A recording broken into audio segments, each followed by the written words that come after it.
In 2015, after the death of Satoru Iwata, Genyo Takeda was named interim co-president of Nintendo alongside famed video game designer Shigeru Miyamoto.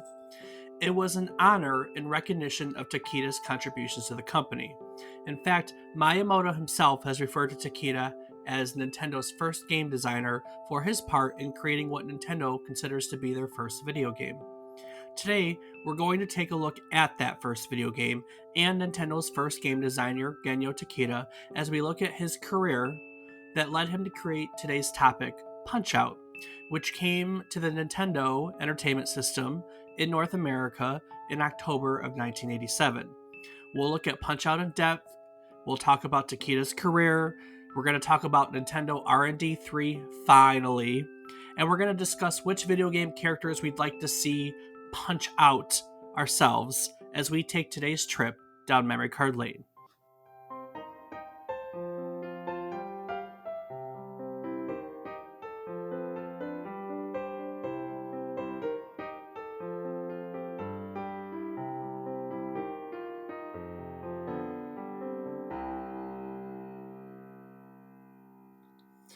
Good morning, good afternoon, and good evening. I hope these words find you well. Hello, and welcome to the 60th episode of our Video Game Nostalgia podcast, A Trip Down Memory Card Lane. Each week, we take a look at one title relevant to the current week of gaming history, and we talk about it.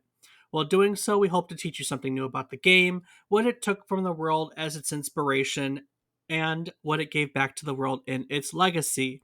Today, we're going to take a look back at the original Punch Out, released for the Nintendo Entertainment System in the United States way back in October of 1987. I'm David Casson, and as always, I'm joined by my co host, who has a hell of a mean right hook, my brother, Rob Casson. Rob, you have a mean hook, but you also have a glass jaw. How's that working out for you? Well, I can't really hit myself, and I made that mistake one too many times thanks to you. How you doing? I'm doing well. How about yourself? We're doing good. We're doing good. What you been playing this week? This week has been Rocket League, Timberborn. Actually did get to play some Punch Out today, right before Cool. our recording here. Cool. And then, yeah, I think that's it. Oh, Awesome. and Diablo 2. Duh. And Diablo 2.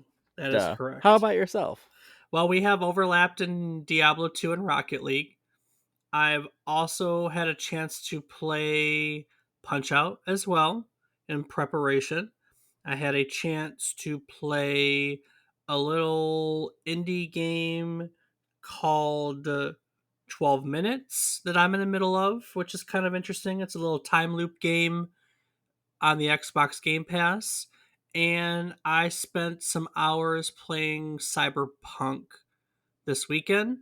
And by hours, I mean I'm 5 hours into the game and I just saw the title screen pop up. This is Cyberpunk 2077. So I finally finished the introduction. So been pretty busy. Been pretty busy.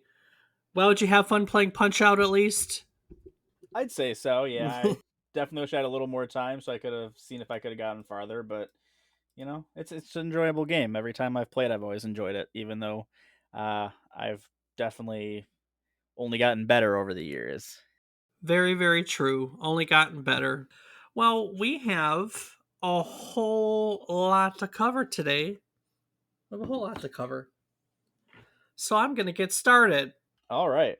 So way back in 1971, then Nintendo president Hiroshi Yamauchi found himself intrigued by a newspaper article that he was reading on shooting competitions, clay target shooting competitions. And he then went to Gunpei Yokoi, who we've talked about before, a long-term Nintendo employee, and he asked him if it was possible to create a shooting simulation using a technology that they had been developing. Now, this technology was called the Optoelectronic Gun SP, which was basically the digital, not digital, mechanical precursor to the light gun system that we kind of all know and love from the, Nintendo light gun. Wait, the light gun, was that the Duck hunt one gun. dunk hunt? Okay. Yeah, I couldn't figure out was that or the super scope. Same Same thing. technology, if I'm not mistaken. Okay. So at the time, Japan had an abundance of empty bowling alleys. So when all the American GIs were over in Japan, bowling had come over to Japan and it exploded in popularity. But after World War II, after the Americans left and the fad died out, a lot of the bowling alleys just simply shut their doors and closed. And so Nintendo said, hey, these empty bowling alleys are a lot of space. We need a lot of space for this project that we're thinking about doing. And so they basically bought up a bunch of empty building bowling alleys and they decided that they were going to work on this project, which would be called the Laser Clay Shooting Project. So the Laser Clay Shooting Project consisted of an overhead projector and it displayed moving targets behind a background. Players would fire at the target with a rifle, and there'd be a mechanism that would measure reflections that would determine whether or not the quote unquote laser, hit the target or not.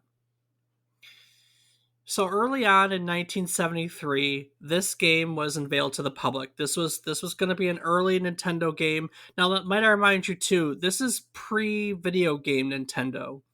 This is when Nintendo was just thinking about getting into games because, of course, they were originally a playing card company, and this is about the time when their ideas in terms of playing cards, board games, so on and so forth was shifting. So this is one of their first forays into anything arcade-ish related, I guess. And truth be told, 1973 early on, game was unveiled. Day number one, absolute disaster. Absolute disaster. And this is where we get kind of the star of today's episode, who's Genyo Takeda. Now, Takeda joined Nintendo in 1972 after answering an ad in a local newspaper, and he was interviewed by Yokoi. He was hired and assigned to work in Nintendo R&D 2, and at the time, Nintendo R&D 2 was currently working on the Electronic Gun project. This day one unveiling of the laser project would pretty much come months into his employment with Nintendo. It was really early on in his Nintendo career. And on day number one, right from the start, there was a really nasty, ugly glitch in the programming of this laser clay project that occurred that wouldn't allow the system to register any of the player's actions. So, no shots, no scores, no nothing. Kind of defeats the purpose of a game, right? A little bit. A little bit. I mean, who wants to just shoot at a projector screen if it doesn't do anything? Some people. Yeah, maybe. In order to fix the game, Takeda personally went behind the screen and controlled the game manually. He controlled the clay pigeons manually, he deleted them when a customer hit them, and he also had to manually increase the player's score every time that they had a hit. And in doing so, they were able to get through the opening day of this project and later on fix the problems with the machine. After a year at R&D 2 and for his part in this among other things, Takeda was promoted to general manager of Nintendo's fledgling R&D 3 department. Now, Rob, we joked around. We've talked about 1, 2, and last time 4, but we never got to 3. That was a joke. Well, here we are. We got 3. Here we are. Here we are. We get to fill in the gap finally. Woo. So at the time, R&D 3 was easily the smallest of all the R&D departments. Takeda was only overseeing about 20 employees. Now, R&D 3's primary responsibilities were the technical hardware design and development software for both arcades and then later some home consoles. We're going to talk a little bit more about the early days of the R&D 3, but let's talk about later on real quick. R&D 3 does a lot and also doesn't do a lot at the same time.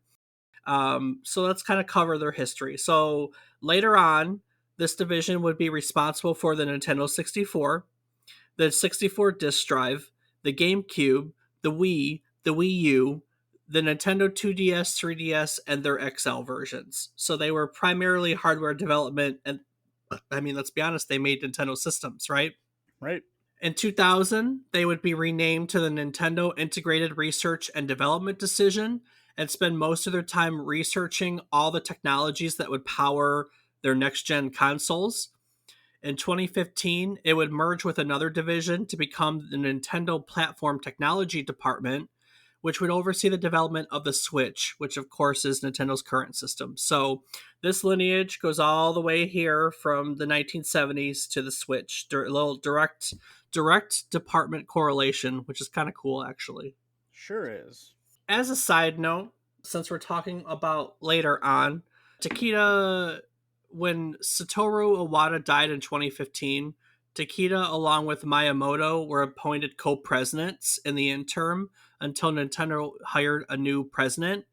And then, after a new president was hired, he was named a technology fellow, and he would hold that position until he officially retired in 2017. So he was around for a long time, too.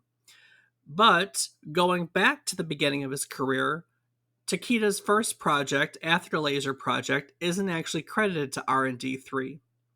With that being said, it is, though, the game that Nintendo officially considers to be their first foray into video games. And that game is called EVR Race. So, EVR Race was a 1975 arcade cabinet in which 6 players could bet on horse racing. EVR stands for electronic video recording, and it was basically a large table with 6 screens, one where every player could stand, and then one at the front to show overall. So think of a really huge pinball machine, and the where the score normally is a monitor, and then your table consists of like 6 screens, 3 on each side that people could stand on, put their money in, do their bet, and move on. So players would pick the horse they thought to win, and then a randomly pre-recorded race would be selected, and that wasn't much to it. Now, because Nintendo considers this to be their first game, arguably Takedo is Nintendo's first video game designer.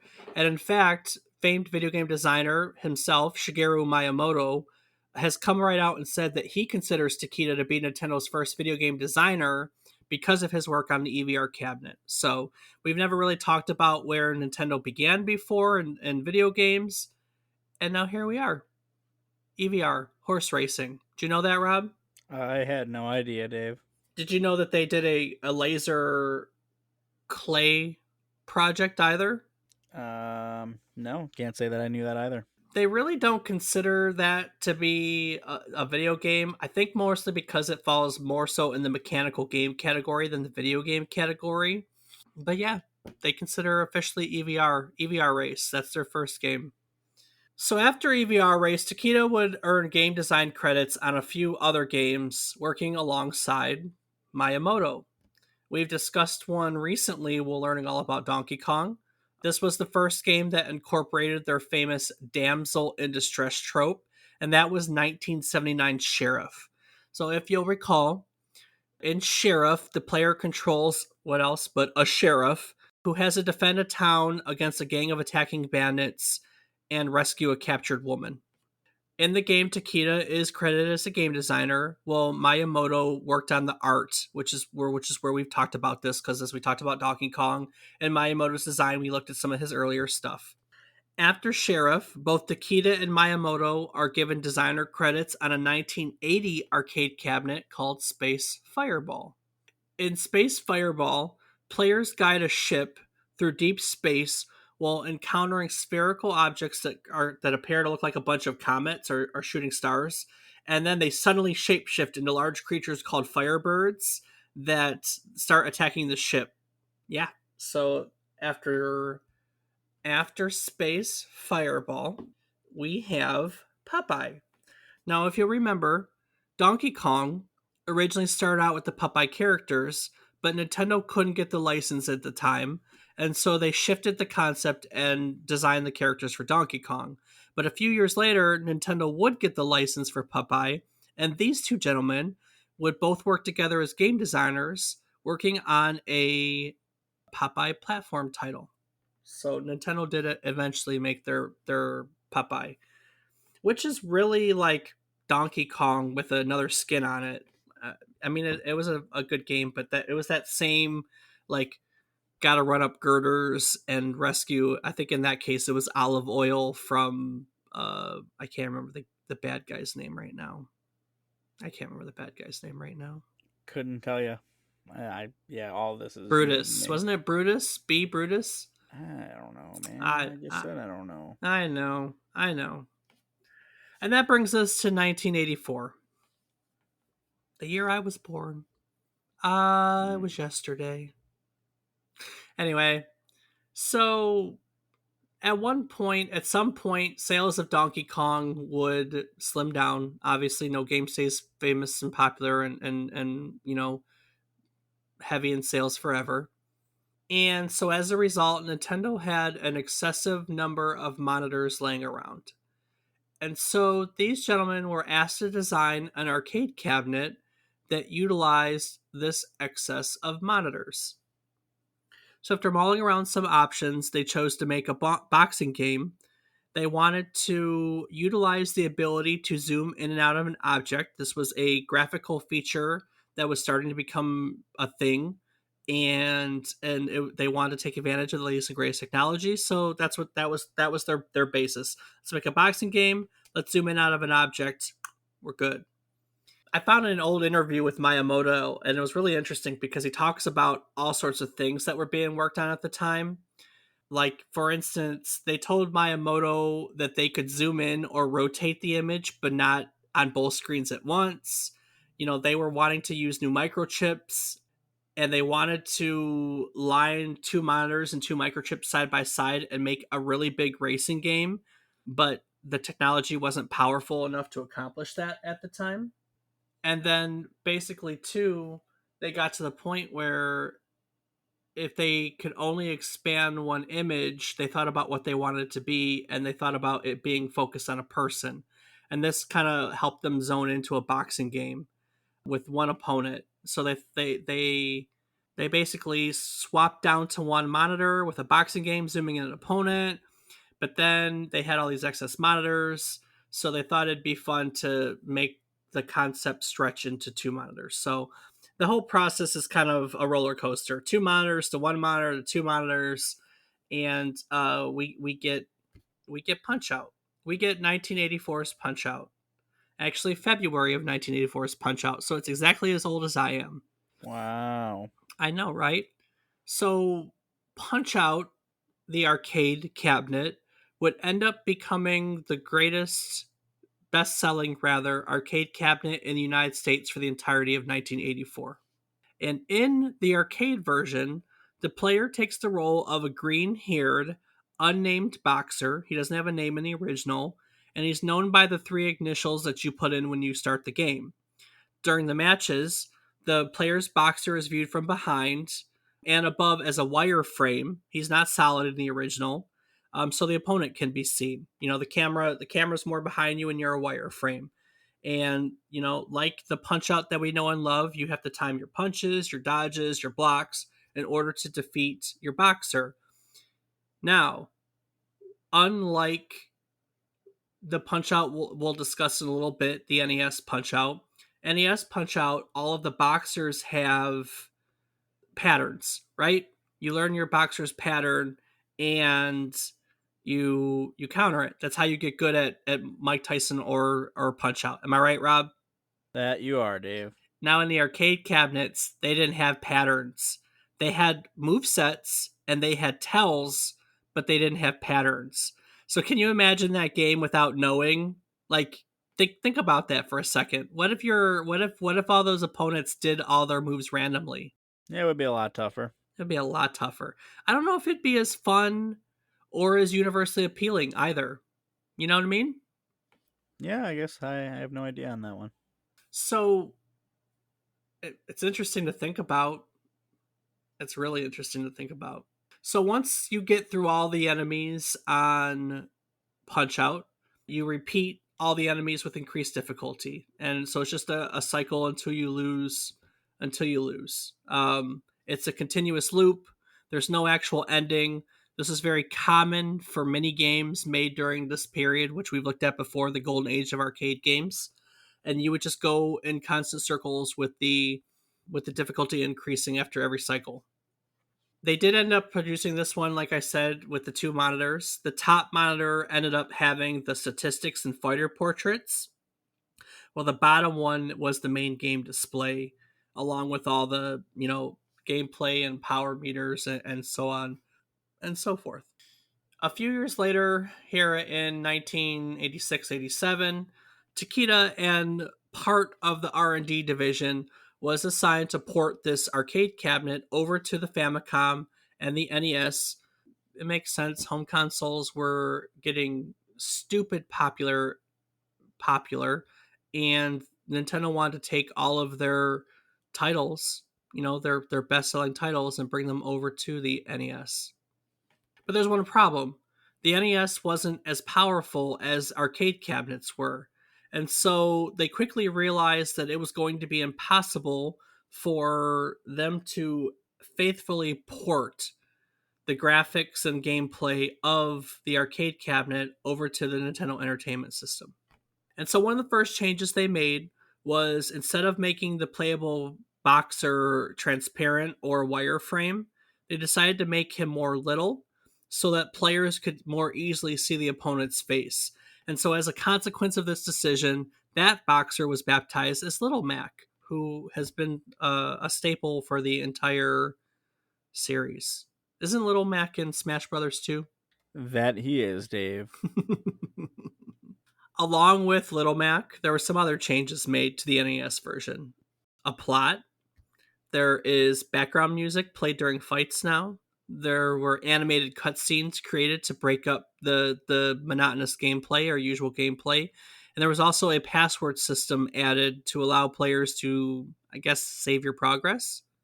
And of course, a change that we just briefly talked about, the AI ability of the opposing boxers was pretty much eliminated, and each opponent was given a set pattern that required trial and error, and I guess a better way to put it would be memorization of players. Players could memorize the patterns, the set patterns of each player to figure out how to defeat them. And so this made the game less arcade-like. Let's think about that from the arcade standpoint, right? When you build an arcade cabinet, you want to make a game so players have to keep putting money in the machine to continue. Right. But when you go to a home console, that's not really the goal anymore. The goal is for players to have fun. And so I guess a change like that kind of makes sense in that respect.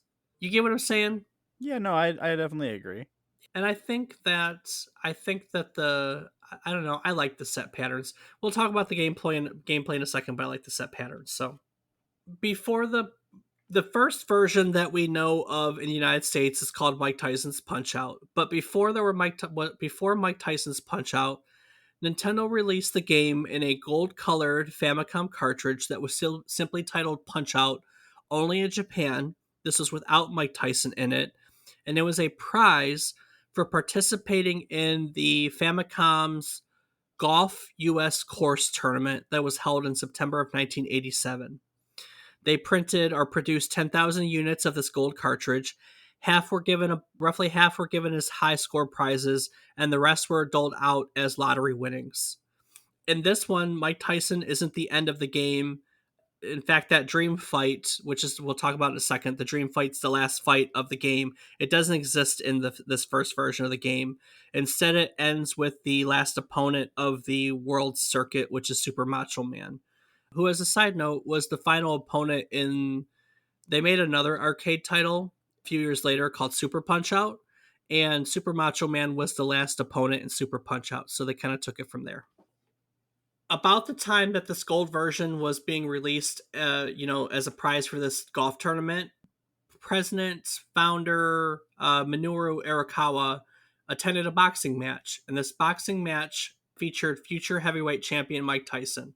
This was not Mike Tyson at the top of his game. I mean, Mike Tyson was always awesome, but Mike Tyson was virtually a nobody at the time because he hadn't earned his titles yet, and yeah, so kind of early on in his career. And while watching the boxer fight, Arakawa was just enthralled. He was astonished by Tyson's power and skill. And so he really found he wanted to use Tyson's name and likeness in Punch Out to help the game sell better, basically. It's rumored that Tyson was paid $50,000 for a 3-year period for his likeness, which was a lot of money to him back then. Also, this was kind of a risk for Nintendo. Like I said, this was before he won the heavyweight championship, which he'd win months later, but still. So we have Gold Cartridge Punch Out, and then we have Mike Tyson's Punch Out. Mike Tyson's Punch Out is honestly the version I remember. But then in 1990, the licensing agreement with Tyson expired. And at that point, I'm assuming Mike Tyson was too expensive for this game. And so he was dropped from Punch Out. And the game was rebranded under the title just simply Punch Out. It was re released in 90 and 91 this way. And Mike Tyson's name was dropped from the title. His likeness was replaced by a fictional character named Mr. Dream. And this version, this Punch Out, Mr. Dream's Punch Out, is the version of the game used in all the Virtual Console releases, Animal Crossing versions, and it was released. It was released recently in the Classic Edition. I also think it's the one on the Switch, Nintendo Online, which which is the one I played. So, did you play Mike Tyson's Punch Out, or did you play Punch Out? Mm. Mike Tyson's Punch Out, I believe. So yeah, let's talk about the game, shall we? That we shall. So Punch Out features, as we just said, a little boxer known as Little Mac, and Little Mac has to fight his way through the ranks of the World Video Boxing Association, the WVBA. And basically, he fights a series of really colorful fictional opponents in three main circuits. And then after that, there is what's known as the Dream Fight against a highly skilled boxer. Like we said, this Dream Fight varies. In Mike Tyson's Punch Out, it's Mike Tyson, and then after the license to use Tyson expired, it was Mr. Dream. But they fight the same. There's no difference between Tyson and Mr. Dream, other than his skin and name, basically. Well, all of Little Mac's character are all of Little Mac's opponents have very interesting fight and move sets. Little Mac is pretty basic, isn't he? That he is. He's got what, left and right hook, like a left hook, a right hook, body blow left and right, and then an uppercut, right? I mean, you have face punches, and then you have Well, like the uppercut. yeah. So you've got left and right jabs, left and right body blows, and then you have an uppercut. Ah, yeah. Yep. And then you can also dodge left or right. You can duck or you can block punches, right? Correct. Not much more to it. No, it's not much more to it. Little Mac has a health bar. He's got a heart counter that decreases when he's hit or he blocks a punch. When that heart counter decreases to 0, he temporarily turns pink and it appears exhausted, which doesn't allow you to attack. And you just have to avoid the enemy's punches until he gets his breath back, right? Right. And then he's got a health bar. And every time you get hit, it goes down. And if it goes down all the way, you get knocked down. But you get up again. Never gonna keep me down. And then about can end in a couple of ways. If you're knockout, so if your opponent goes down, he doesn't get up within the count of 10, he's knocked out. Or if you knock him down 3 times in one round, that's called a technical knockout, a TKO. There's also a decision. If you go 3 full rounds without a clear winner, there's a point total. I don't actually know what the point system is. I assume there's certain points for hits and blocks and stuff like that, and whoever's got the highest total wins, but they don't keep score in the game, I guess. I have no idea. I know. And that's it. If you lose, what happens if you lose a match? You can rematch them. You get one rematch, right? Yep. And if you lose a rematch, you have to go back to the person before. Yep. And fight your way back up. Correct. Unless you're in a title bout. If you're in a title bout, then you fall in the rankings. If it's the all the way back. Yeah. Yep. So Rob, we just played this. I thought it'd be kind of fun. Let's look at some of the characters and everything for Punch Out. Okay. So, like we talked about, most of the characters were designed.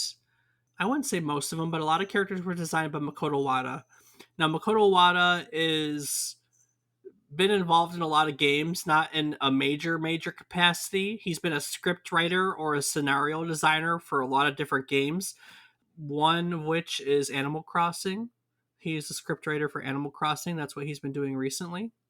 So Little Mac, designed by he was created by Takeda, but he was designed by Wada. Little fun fact. I'm gonna keep bringing up Wada because Wada made a lot of these characters.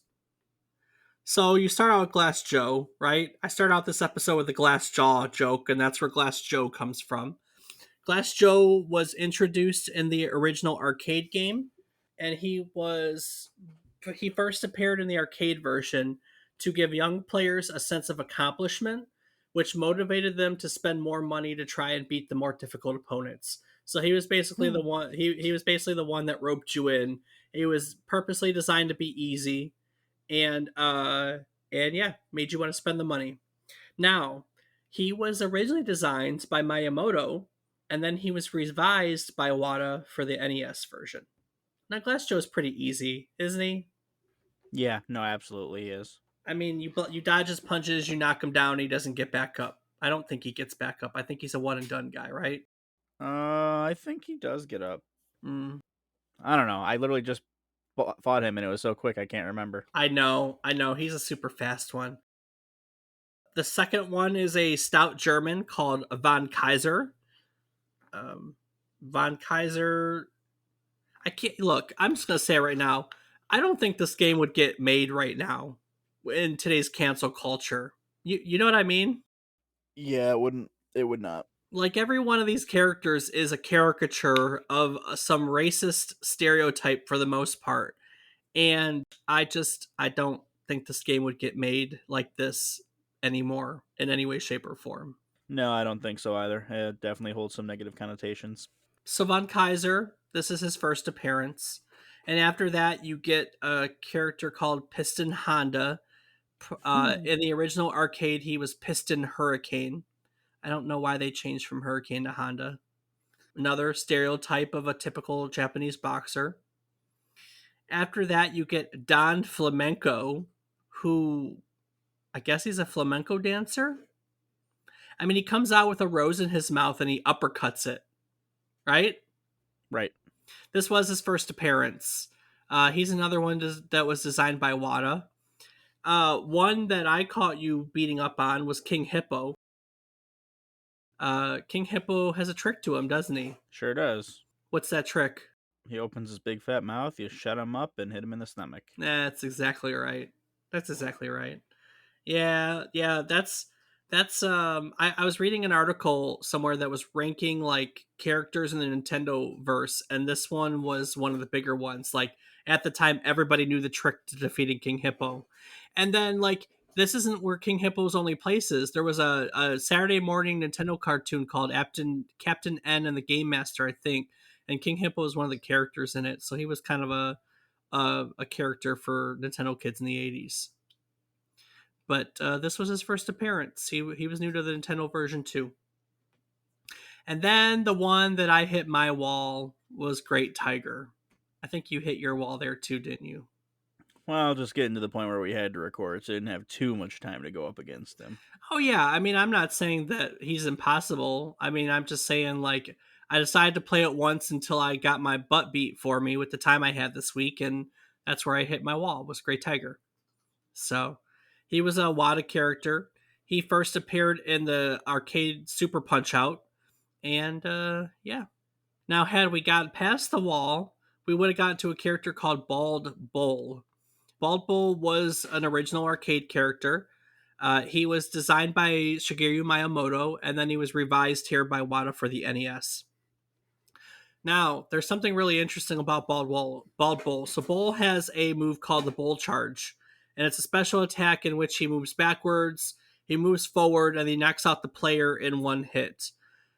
In the first fight against Bald Bull, there's a camera flash fired by a man in the audience that tells you the exact moment that Little Matt can counter Bald Bull's attack in one hit. Because if you hit him in the stomach at the right moment, he goes down for the count. That Easter egg wasn't unveiled until 2009 by Satoru Iwata. And the same thing happens because you end up fighting Bald Bull again in one of the, like, as a rematch. In the last circuit, you rematch a lot of characters. And that same effect happens again. However, it's a bearded man. It's a bearded man who moves, and that wasn't discovered until 2016, which kind of really interests me that it took that many years for someone to notice a towel like that. You know what I mean? Yeah, that's insane. Right? How could you miss that? Like, I'm sure if we go now and look at it, it's going to be like clear as day. But realistically, when you're fighting a match, like who's paying attention to the audience? You know. Right. And then you move on to the World Circuit. The World Circuit, you rematch with Piston Honda, and then you fight a character called Soda Popinski. So Soda Popinski was previously known as Vodka Drunkinski. No joke. he first appeared as Ooh. he first appeared as Vodka Drakinski in the Super Punch Out arcade version, but his name was changed for the NES version because it's Nintendo and they wanted the NES to be a family-friendly system. So Vodka Drakinski wasn't really a good thing. You know what I mean? Absolutely. But the thing of it is like he's still drunk. I know you. It may be a while since you got to it, but if you keep playing this and you get to him, you're gonna notice like they didn't really eliminate. Like he hiccups and he still says things that like I guess you don't know he's drunk, but once you know that his name was Vodka Drakinski and you go and relook at his words and moves, you're like, oh yeah, that makes sense. Oh yeah, for sure. Oh yeah, for sure. So and then after that, you fight Super Macho Man. Like we talked about, Super Macho Man was the last character in the original gold cartridge version that was given out for the gold tournament. Super Macho Man first appeared in the Super Punch Out arcade cabinet, and he was the final character in that version of Super Punch Out. Now, I didn't really talk about that version of Super Punch Out because eventually we would perhaps do a episode on Super Punch Out itself, and if we do, then we can talk about the Super Punch Out arcade cabinet and the Super Punch Out game for the NES, which I fucking loved. I ain't even gonna lie. Um, yeah, and then, if you were lucky enough to have gotten through the whole world circuit, you got to the Dream Fight, which, like we already said, was either Mike Tyson or Mr. Dream. And this was the first time either one of those characters was ever introduced to the Punch Out series. So, Rob, I'm going to ask you a question right here. Out of as far as you've gotten or what you can remember, who is your favorite boxer to go up against? Well, I like the easy ones. Obviously, they're a lot easier to beat. Yeah. Um, I guess I don't. I. Hmm, it's a tough one. I can't remember a time that I've made it to the dream fight. I would probably say it's either flamenco or bald bull. See, I really like Don Flamenco. I like Don Flamenco because he's not hard and he comes at I think a good time in the game, you know? So like you're just kind of getting I feel like the first circuit is a warm-up circuit, you know? Yeah, You go through it's pretty easy to go through Glass Joe, Von Kaiser and Piston Hurricane. And then you get Don Flamenco, which is your major circuit, and he's not really hard either. I don't think many people have issues till they get to King Hippo or Great Tiger. Like, well, I mean, obviously, like we did. right. But no, Don Flamenco is fun. He's also, if I'm not mistaken, he's one of those guys that's got an infinite, meaning that you can just keep hitting him left and right, and as long as you keep that pattern up, he doesn't ever shake out of it. So he's pretty easy to take down. But I don't know, he's Flamenco's a lot of fun. I remember as a kid that Soda Popinski was like my issue. Yeah, he was my issue. I don't know. I like him. King Hippo always cracks me up. So I like King Hippo too, but King Hippo's really easy once you know the trick of him. Like he's not hard. You just gotta have the timing down to shut up what is it? How does he say it? Shut his big mouth. Is that what they say? Something like that. Yeah. Yeah, it's pretty stupid. Oh, it's pretty damn stupid. But yeah, I mean, needless to say, Punch Out was a smash hit. There were only two games that exceeded 2 million copies sold in the year it came out, 1987. This one, and do you know what the other one is, Rob? Hmm. Can't say that I do, Dave. Legend of Zelda. Oh, that's right. Um, I guess I forgot the year that Zelda came out. So, you know. you know, I that's I wouldn't have remembered if the notes weren't right in front of me. Don't beat yourself up over it. All right. So, lastly, before we move on to the non-us part of this, speed running. Rob, did you have an opportunity to look at the speed running community around this game? I've seen the speed runs in the past, yes. Would tell me about the speed runs because you're bigger into speed running than I am. Uh, they're fast at this game. How fast are they at this game? Some of the ones I've seen are sub 20. Yeah, there's a lot of sub 20s. I know that you can go online to YouTube and watch a recording with I guess he's probably one of the most famous speedrunners, Summoning Salt, right? Mm-hmm. And he did it. There's a recording of him doing it in 1512, if I'm not mistaken. Didn't I send you that one? I think it was. I don't remember off the top of my head because I'm not looking at it, but it's somewhere around there. I think 1512 is his recording. He did that, I don't know, 4, 5 some years ago. I can't remember. I should have wrote that down. What I did though is look at the current world speedrunning record, and that was beaten. Summoning Salt beat himself last year. They're now down to sub 15-minute times, Rob. So they can play this entire game. The record currently is 14 minutes and 55 seconds. So now this entire game can be beat in under 15 minutes, which is really frustrating to think about Yep. because We'll spend 15 minutes on one person. that's exactly what I was thinking. Yep. You literally took the words out of my mouth. Oh, yeah. And they can beat the whole game in 15 minutes. You know, we kind of did this with the Metroid. How like I beat Metroid and I was like, yeah, it's an hour, 2 hour type deal. And I think about as a kid how long these games used to feel, and it really kind of feels like egg on my face now when I have to come here and sit and talk about the reality in that this game can be beat in 15. Let's say 15 minutes is 15 minutes is super fast. But with that being said, let's assume you can beat everyone in the game and it's by decision, right? So decision means that there's 3 rounds. Each round is 3 minutes. So each character is 9 minutes. You follow me so far? Mm-hmm. And there are 1, 2, 3, 4, 5, 6, 7, 8, 9, 10, 11, 12, 13. There are 14 fights. What's 14 times 9? What's 15 times 9? 136. So you figure No, in two 126. You figure in 2 hours. I mean, if That's hard. it's not even to, math is incredibly hard, and we're like It was way off. 126. You said what was the math, or what was the question? It's 135. You're close. I had already forgotten the question. It was 9 minutes 14. times is it 14 characters? I did this 15. If it's 14 characters, it's only 126. So you were right. So Yeah, I thought it was 14. yeah. So in essentially 2 hours, you could blow through this entire game. And I know I would waste way more than 2 hours in one sitting playing this game sometimes. I'm sure I spent an entire day playing this game. Um, it's just crazy to think about in hindsight. You know what I mean? Oh, for sure. Hindsight. Sure.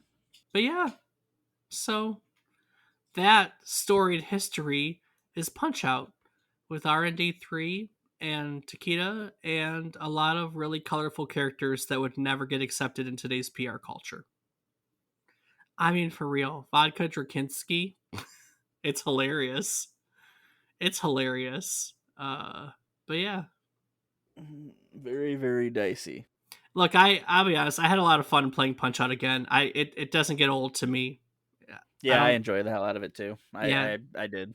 it doesn't get old to me either. So, um, but yeah, critics and users loved it, Rob, didn't they? What did people have to say about this game? Well, as far as critics, GameSpot Reader Poll had ranked it as the sixth greatest NES game. It was rated the 17th best game made on a Nintendo system in Nintendo Power's top 200 games list. Even in August 2008, Nintendo Power listed it as the sixth best Nintendo Entertainment System video game, praising it for putting arcade style fun over realism. Author Nathan Lockhart cited the graphics, violence, controls, and the variety of its being a true classic and one of the best NES games. In 2005, Punch Out was inducted into GameSpot's list of the greatest games of all time. Games Radar ranked it as the 11th best NES game ever made. The staff called it a brilliant puzzle game disguised as a sports game. That's a really good way to describe it, isn't it? It absolutely is. I At least the NES version, not so much the arcade version, I mean apparently.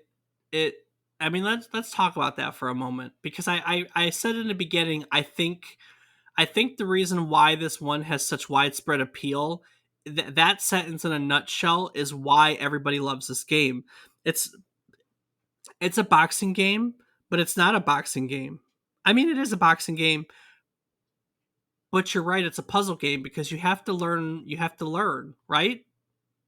Right. You got to put the pieces together and memorize their moves and then look, I would assume you'd love this game because isn't Dark Souls the same concept like muscle memory? Yeah, basically. I guess I could see the correlation between the two. Absolutely. I mean, isn't that whole genre that your success is based on learning the patterns of the enemies? That's it, isn't it? Isn't that, am I not understanding Dark Souls in a way?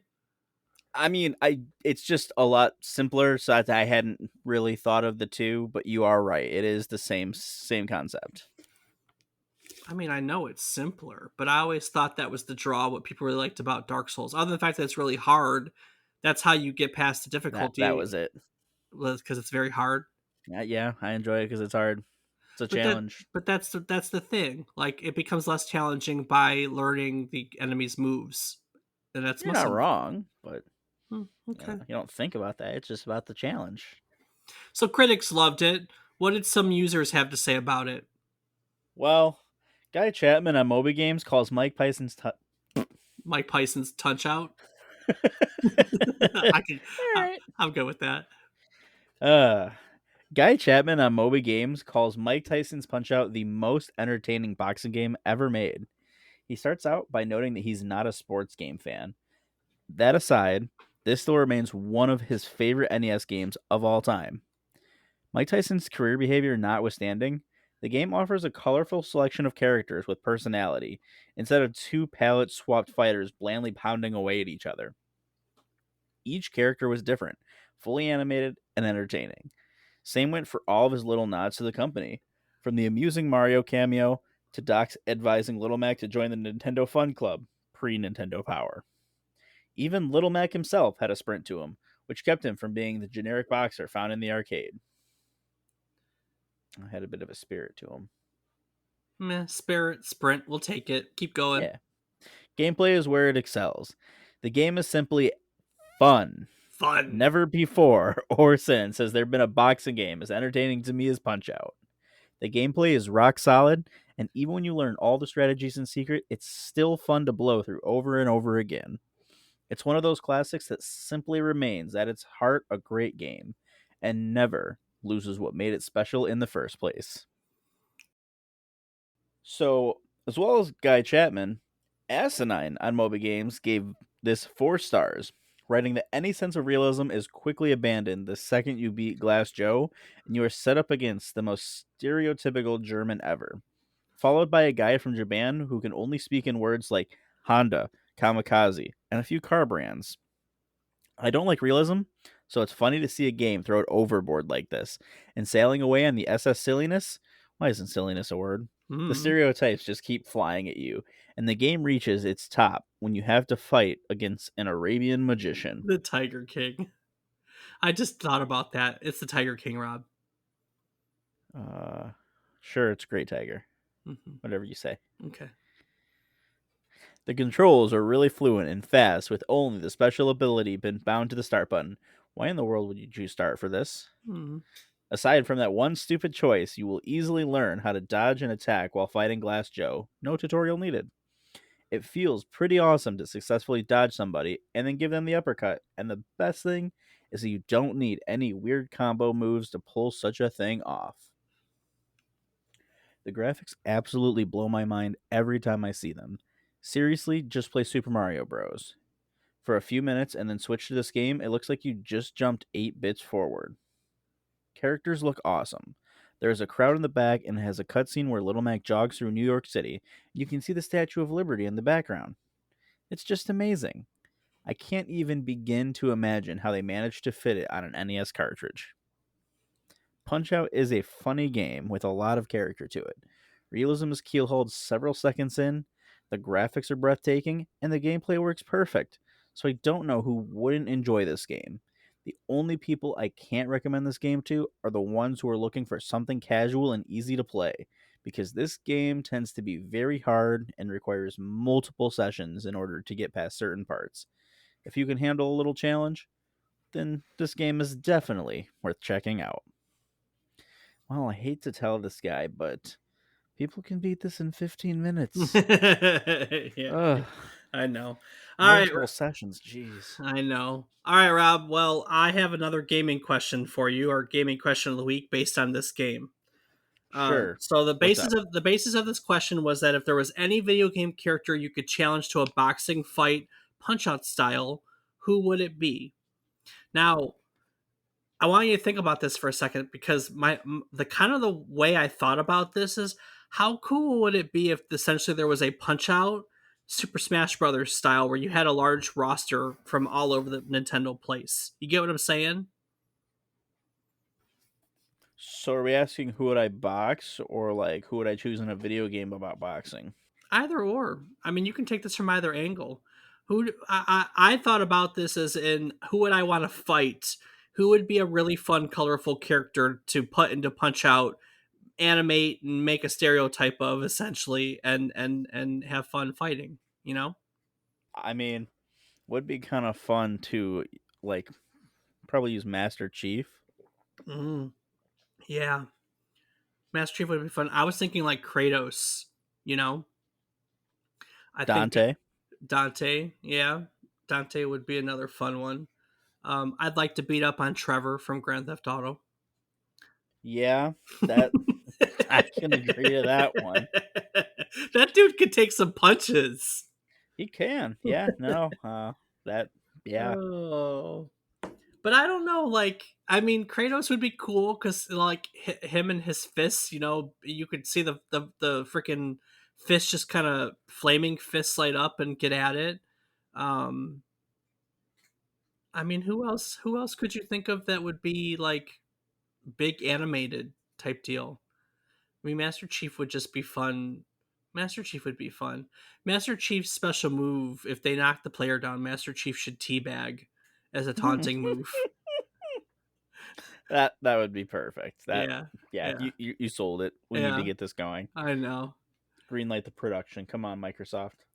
Um, but yeah, I mean, there's got to be other characters, that you could throw in there and turn into giant stereotypes. I mean, Sonic would have super fast punches.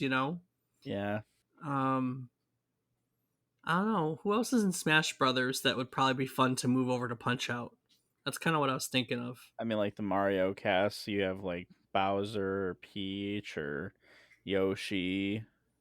Yeah. Uh you could say like the Pokemon. Well, there's actually like fighting Pokemon who punch, so Oh, that would yeah. You could do a punchy Pokemon. That'd be oh cool. yeah, that would be kind of cool. A lot of them would be firefighting, but like Hitmonchan, Hitmonlee in a punching competition and punch out, that'd be kind of fun. Yeah, I think that'd be Hmm. neat.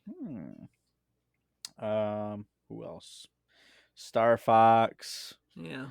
Captain Falcon, Yeah. I think Piranha there's a Plant. I think there's a lot of characters, but I really like thinking about Master Chief teabagging someone now for whatever reason. I'm sure you do, Dave. Gross. Oh, all right. Well, I think we're into this, in it to win it now, and I've rambled on for a long, long time. Anything about Punch Out that you'd like to add? If you've never tried it, give it a try. It's fun to some, it's frustrating to others, but it's worth a try either way. Not that I condone piracy, but it's pretty easy to Google Punch Out and play it online. So, just a side note. Or yeah. Or if you Yeah. have a Switch, it's on. If you have a Switch and you have Nintendo Online, it is part of your Nintendo Online, which is how I played it. I played it on. Well, that was actually. So I played it on my living room TV. You know, my, I don't know, 50-inch. I think I have a 50-inch. It doesn't matter, but big screen TV. I think most of us have big screen TVs nowadays. Let's be fair. Um, which is different than we played it as kids, which was interesting. Um, Also, there's more of a lag, I think, on modern TVs. I could be wrong. I'm probably wrong on that, aren't I? Yeah, I'm gonna think that you're a little wrong on that. I don't know. It was interesting playing it on my Switch on my big screen TV. That's the point of it. So it's a different experience. I've never done that before. Right, you are. Right, you Right, are. right, you are. But yeah, that's Punch Out. That's Takeda. That's R&D 3. That's Punch Out and Miyamoto's involvement. If you want to learn more about Miyamoto and his art design, we kind of covered that in our Donkey Kong episode. And of course, if you want to go back and look at that episode or any other episode, you could do so on our website, which is www.memorycardlane.com. Also on memorycardlane.com, there is a calendar of upcoming episodes, and under each calendar listing, there is a submit button. So if you wanted to submit to us your own memory review, recording, etc., opinion, gaming question, any way you'd like to add to our podcast, you are more than welcome to hit the button and submit, and we will include you in our conversations.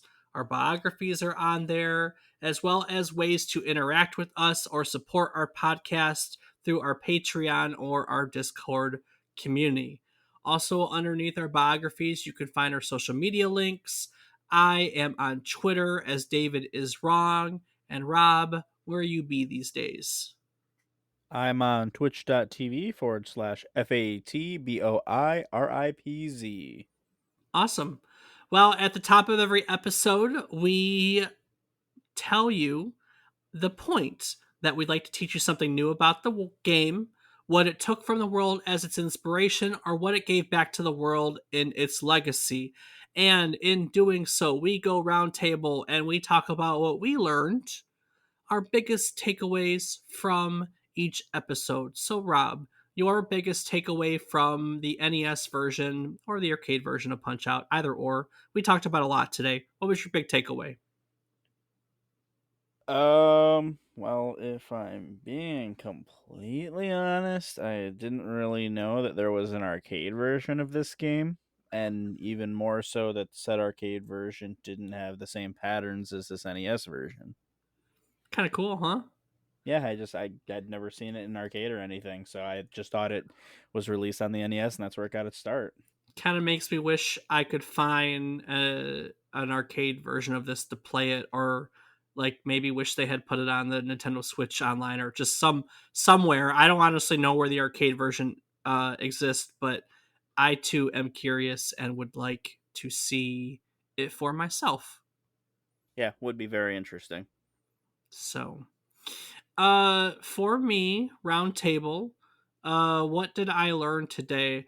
I had never really done much research on early Nintendo, like pre Donkey Kong Nintendo. Um, and so getting to dive into the laser clay project, which was new to me, and I had never ever stumbled across EVR Race. I never knew what their first arcade title was, or that Takeda was by many considered to be their first game designer. That whole early Nintendo history was new for me, so that was a lot of fun to get to dive into today. And because I got to dive into it, I included it on today's episode, which was a lot of fun too. So that was new for me. Yeah, seems to be. so, um, so yeah, fun times. Oil crisis in 1973. That was the first time that Nintendo could have gone under. The next time would have been the video game crash of 83, but Nintendo was the one who took us out of that one. We're actually going to look at that because we talk about ET and the video game crash at the end of the year. Like, I think ET's one of the last episodes of 2021.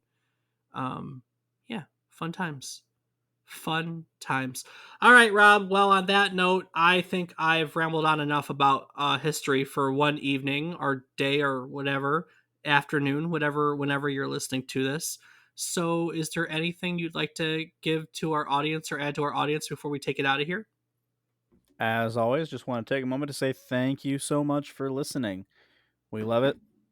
We're going to keep doing it. We hope you enjoy it too. We hope you're loving it. We hope you're enjoying it. And tell us about it. You know? Yeah, I know. Yeah. I know. Do you, Dave? Do you I really? yeah. Okay. Thank you Well, again. let's look at next week, huh? Sure thing. So, originally conceived as a standalone title in the Need for Speed series, Motor City Online was eventually released to the world as a standalone, massively multiplayer online racing games. Now, honestly, there's really only a handful of massively multiplayer online racing games, or MMORG, which is really weird to say. And because there's only a handful, we're going to look at all of them. We're going to talk about the whole MMORG genre as a whole. So we're going to look back at Motor City Online. We're going to look back at all the MMORGs that have come, that have gone, and we'll talk about the few that still exist to this day. So join us next week. Grab your car keys, put on those driving gloves, and join us same time, same place as we put the pedal to the metal for next week's traffic-filled trip down memory card lane. Do the thing. Do up, do up, do up, do do do pop. Cool.